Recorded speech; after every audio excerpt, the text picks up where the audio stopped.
Xtalks is the industry leader in connecting life science, food, healthcare, and medical device professionals. The Xtalks Life Science podcast features insightful conversations with industry experts about all things pharma, biotech, and more. Hello and welcome to the Xtalks Life Science Podcast. I'm Vera, editor-in-chief at Xtalks.com, and this week we have a very special guest on the show. We have with us today Morgan Hanger, who is the Executive Director of the Clinical Trials Transformation Initiative, which is known as CTTI. CTTI is a public-private partnership that is developing and driving the adoption of practices that will increase the quality and efficiency of clinical trials. CTTI is focused on developing a high-quality clinical trial system that is patient-centered and efficient, with a very ambitious goal to transform how trials are done by the year 2030. And to realize this vision, CTTI works with a diverse cross-section of stakeholders in the clinical trials enterprise to innovate through collaboration. And so we have with us today Morgan, who is going to talk more about the great work that CTTI is doing. And thank you so much for being on the show, Morgan. Thank you so much for having me. Great. To start us off, could you share a little bit about your career journey and what led you to your current role at CTTI? Yeah, I'd love to. Thank you. So my first real job in healthcare was at Memorial Sloan Kettering Cancer Center in New York, and I worked in the health outcomes group there. And it was my first foray into health generally. I was kind of a humanities major. And really just a few weeks into that experience, I started to understand how little of the sort of medical field overall was supported by evidence, was evidence-based. Clinical trials provide this really narrow sliver of information, and then products are launched into the market, or interventions, become kind of widely used. And there isn't a ton of information on effectiveness, or effectiveness in all populations or under the right settings. And this idea that there was no one overseeing the evidence base, that there was no one in charge of making sure that we had all of the information that we needed, was really kind of illusion shattering for me. It was eye-opening. And so I think since then, I've been really focused in various different roles on helping to build that evidence base and helping, make sure that we've got the information that we need to facilitate good decision-making between clinicians and patients.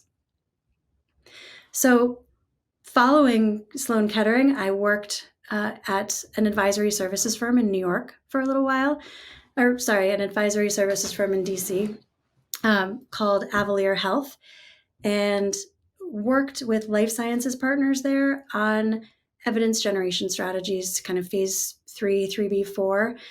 And from there, worked at a series of healthcare startups, including PatientsLikeMe and some other startups that have more direct to clinician applications. And so there was a nice, interesting, broad swath of the market covered there from the tech side. And then in 2022, I joined CTTI first as a kind of a strategy and operational partner. And I loved the mission and loved the team and loved this configuration of the public-private partnership, where we get to rely on this broad field of expert members and bring them together and really, try to advance what's happening in clinical trials. So it ended up being a really terrific fit. And could you share more how your previous experiences at organizations like PatientsLikeMe and Memorial Sloan Kettering Cancer Center, how have they really influenced and shaped your approach to clinical trial transformation? Yeah, so I think PatientsLikeMe was a really formative experience for me. For those that may not know, it's an online community where individuals can opt to track and monitor their own condition over time, and then that information gets aggregated and shared back. So it's a way of crowdsourcing experience with disease and learning from the collective. And we had, I think, it was during the time where this notion of patient centricity was coming more to the fore. We were seeing life sciences companies that had patient centricity positions, patient centricity leaders and teams. But at PLM, it was really always central. It was never an additional, add-on to think about patients. The patients were the whole mission.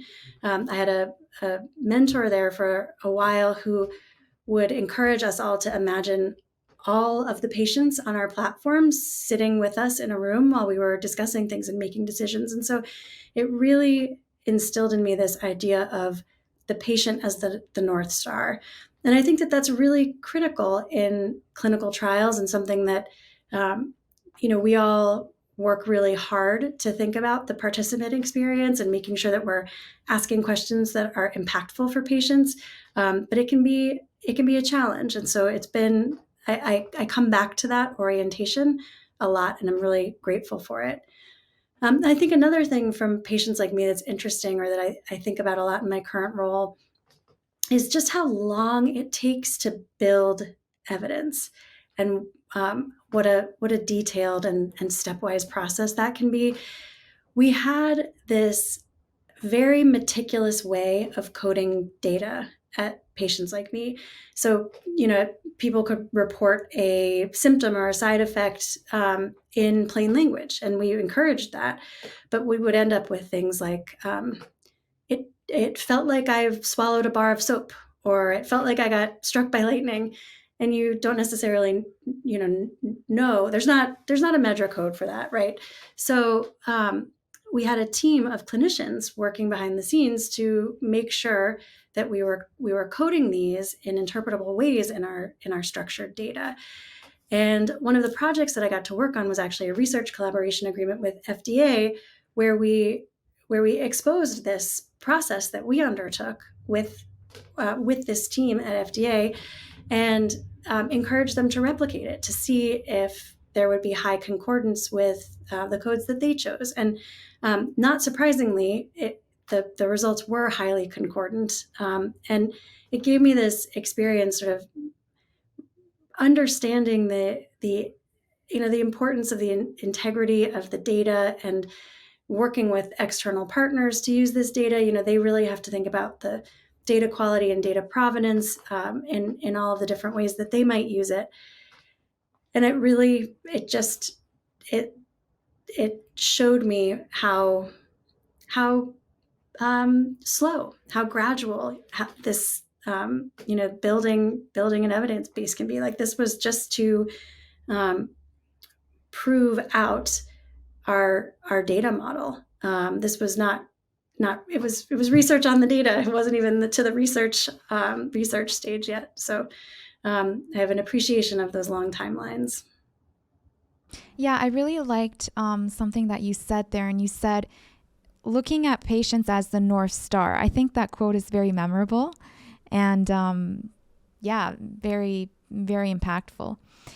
So now let's turn and talk a little bit more about City's vision. I've seen on their website that, they have a very bold 2030 vision. It's very ambitious. It's actually coming up in 5 years. Could you outline some of the key priorities of City's 2030 vision, and how you plan to lead City towards achieving this vision? Yeah, absolutely. So your point about the timing there is well taken. I've got my executive co-chair. Every time we talk, he says, there's not that much time left on the 2030 vision. We've only got 6 years, and now sort of 5. So that's very top of mind. But I can take a step back and talk about the Transforming Trials 2030 vision. So this was launched about 4 years ago, and it has 5 pillars.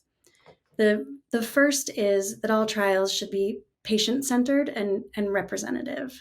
The second is that clinical research should be integrated into clinical care settings, traditional care settings. The third is that trials should be high quality. So think about attributes like fitness for purpose. The fourth is that trials should leverage all available data. That's a particularly tricky one. And the fifth pillar is that trials contribute to the evidence base and contribute overall to public health. And so everything that we do, all of the projects and convenings that we host, all relate to at least one of these pillars, oftentimes many of these pillars. So this is, core to our DNA at this point.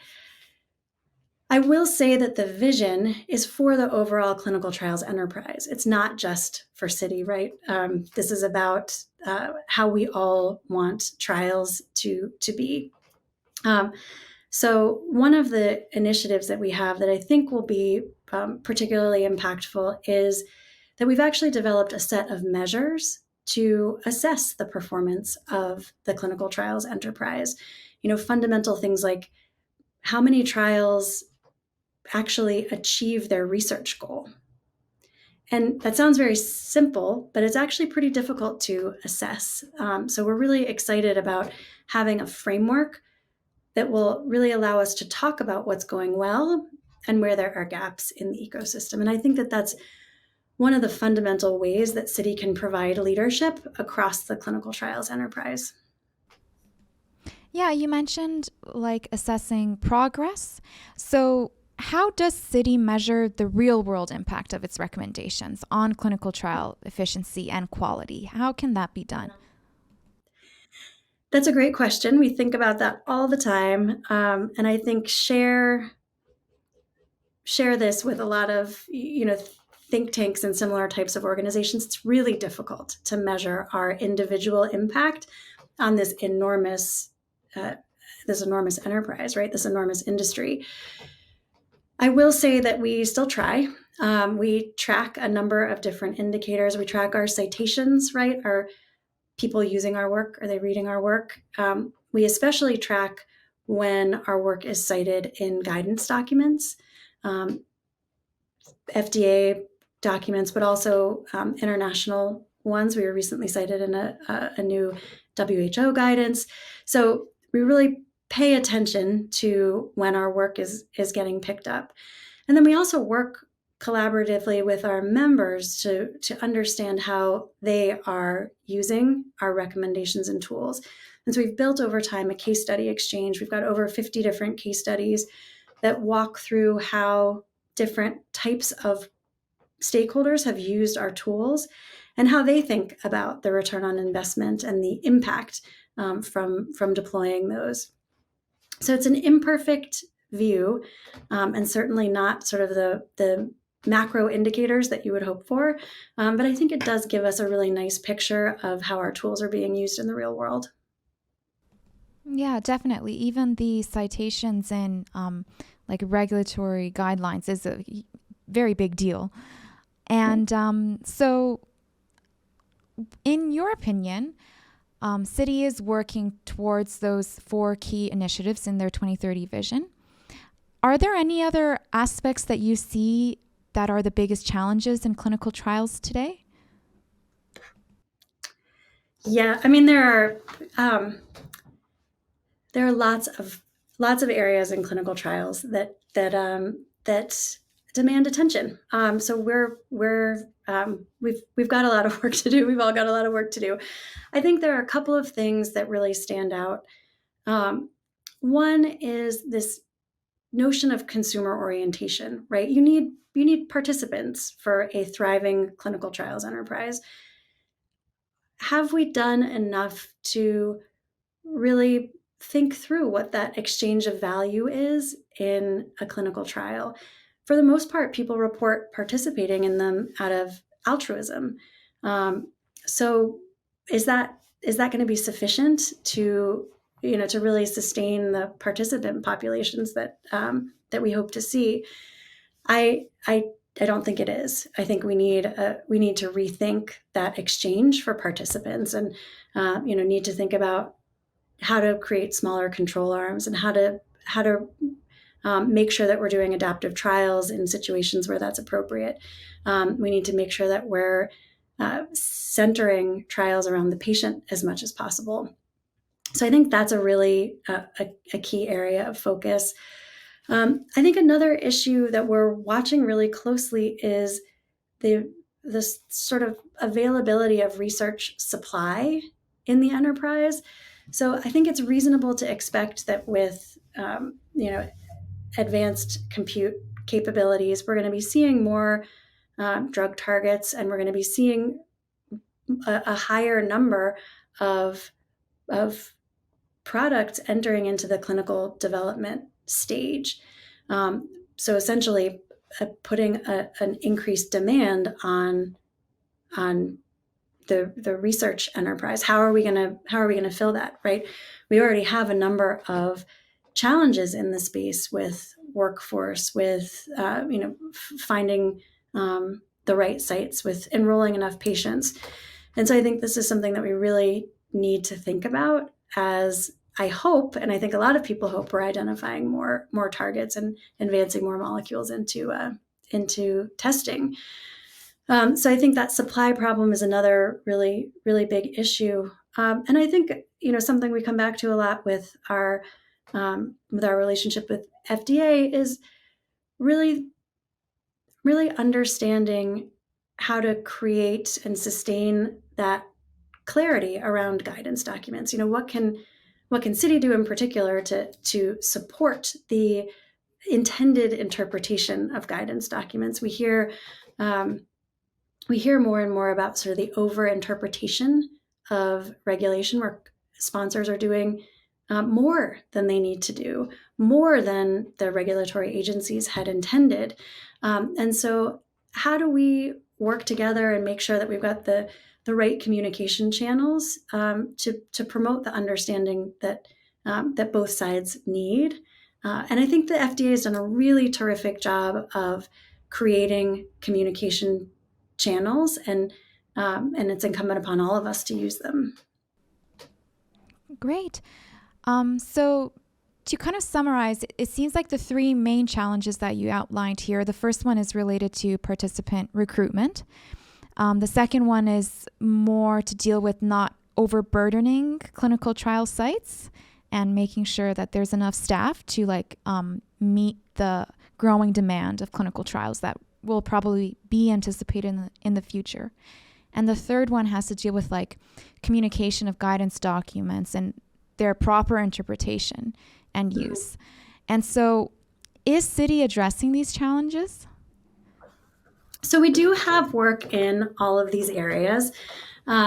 We are, let's see, we have particular projects in the latter two, in thinking about research capacity and how to enable more research settings enable more care settings to be research sites, and thinking about how to unlock capacity for research in various different settings. So there we're doing some really interesting work. And also we're a public-private partnership founded between the FDA and Duke. And so this notion of how we can support appropriate interpretation of the regulations is really core to what we do. I think an area where I would love to push us in the future is that first one. You framed it as a problem of enrollment, and I think that is sort of the business problem ultimately. But to me, the issue is much broader than that. I'm going to regret saying this, but this is exactly is how I feel. Awareness. We're in late stage capitalism. People expect a certain level of service, and I don't think clinical trials have kept pace with that reality. And if there's not enough demand to participate in trials, we're not doing it right. It's not. We don't need the general population to wake up and say, oh yeah, we should be participating in clinical trials. We, the enterprise, need to think about what makes that attractive, what makes that a sustainable partnership. And I think we're going to be challenged in that area moving forward. And I would love to see how City can play a role in rethinking that relationship. Very interesting. And let's talk about kind of like innovation in clinical trials today. So we talked about the future vision, but today, in your opinion, like what are the most exciting advancements and innovations in clinical trials? And is City contributing to any of these? Yeah, I think today the most exciting sort of design approaches and things that I'm seeing are not surprisingly related to the patient experience and centering the the the trial as much as possible around the participant. We talk about this, and the term that's widely used is decentralized clinical trials, but it really is it's the inverse, right? You're centering it around the participant experience and trying to make it less onerous to participate and more seamless. And there's a strong correlation between that and then the use of digital health technologies to capture information about patients in an easier way, whether those are wearables or devices that a participant can have in their house. So I think seeing greater adoption of these types of approaches is really exciting. It kind of expanded during the pandemic and has maybe contracted a little bit post, but there's a lot of interest in leveraging those lessons, and I think we'll continue to get better at this. And City has produced a number of really terrific and helpful foundational documents related to decentralized clinical trials and the use of digital health technologies in trials. And so I'm really, really proud of our contributions there. And frankly, the contributions of a lot of the organizations like City that are thinking about digital health tools. Great. And now let's go on, and I really wanted to ask you if you were to give advice to someone, to let's say a professional that is just entering the clinical trials field today, what would you say to them? What should they keep in mind as they enter the clinical research space? And there's so much changes happening given the rapid pace of innovation and transformation. So how would someone start their career in clinical research and just get off at the right foot and not feel overwhelmed almost? Mm-hmm. Yeah, there are so many critical roles in the enterprise, and I know that there are folks that are doing a lot of great work to really actually define all of those roles so that we can make sure that there's a trained workforce to fill them. I think this question has me revisiting a topic from a recent workshop that we did in partnership with the FDA in August on the use of artificial intelligence and machine learning in the clinical development process. And one of the key concepts is the idea of multifluency, which is not a term that I'd heard much before this meeting. But the idea is, instead of creating a multidisciplinary team or really getting all the expertise that you need in it, from multiple different people, that you actually, in certain circumstances, need that within an individual. That people who, in this case, are technologists and statisticians and really understand the AI ML space and also understand the biology are going to be able to build bridges and see connections that others might not necessarily be able to make. And it might be hard to do that across different people, because a lot of these disciplines have different cultures and different lingua franca. So it's you really see in this space the importance of having domain expertise outside of just of one area. And so I know that this is a lot to saddle somebody who might be new to the space with, but I think applying it to someone new to clinical research, I would say, think about positions that allow you to see different parts of the enterprise so that you can be one of the people connecting the dots or understanding implications that others might not be able to. You can be that bridge builder for your organization.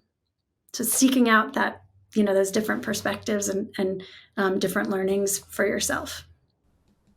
Interesting. Sounds like you're saying it's important to have like a multidisciplinary team with people of various backgrounds contributing. Is that? Yeah, and to have it as much as possible within yourself. If you recognize that you need, that these are the types of expertise that are needed on a team that would be successful in my role, is there another domain that I can train up on to make me more fluent in, across the different fields that are necessary to move something forward. So again, I know it's a lot to ask, but I think it's a helpful way to approach this space because there are so many complexities and so many different, economic factors at play and scientific factors at play and, academic institutional factors. And so the more different perspectives you can really see the world from, I think the better off you'll be. Really interesting. And finally, Morgan, what legacy would you like to leave behind as executive director of Citi? What are your goals and plans for the next year or two? That's a big question, and frankly, I think I'm not. I'm a year into it almost, and so I'm not necessarily. I haven't gotten to my legacy yet. I think the organizational challenge that I'm most interested in for the next year or two is figuring out how we're going to keep convening in ways that are meaningful for participants. So I think before the pandemic, we had a couple of in-person meetings a year and people expected to travel and they expected to be in person and all of that's changed, right? And for good reason. And I think there's a lot of good has come of that. But I also think there's a real kind of magic to being in a room and the camaraderie that you get from getting to know people. Again, when you're sharing a physical space, and just the idea generation, I think is so powerful when you can come together. And so, for me, figuring out a way to really replicate that virtually, or to think about more targeted in-person meetings, is a real preoccupation because a lot of our work, as I've mentioned, depends on this multi-stakeholder perspective and really making sure that we're capturing the challenges and perspectives in that sort of 360 way. So maybe once we crack that and really figure out, what convening, what getting together looks like in the next couple of years, then we can move on to my personal legacy. Great. Well, thank you, Morgan, so much for being on the show today. We greatly appreciate your time and insights. Thank you, Vera. It's so nice to be with you. And that's the end of this week's episode of the Xtalks Life Science Podcast. If you enjoyed today's show, don't forget to rate, review, and subscribe. Thank you all, and we'll see you next week.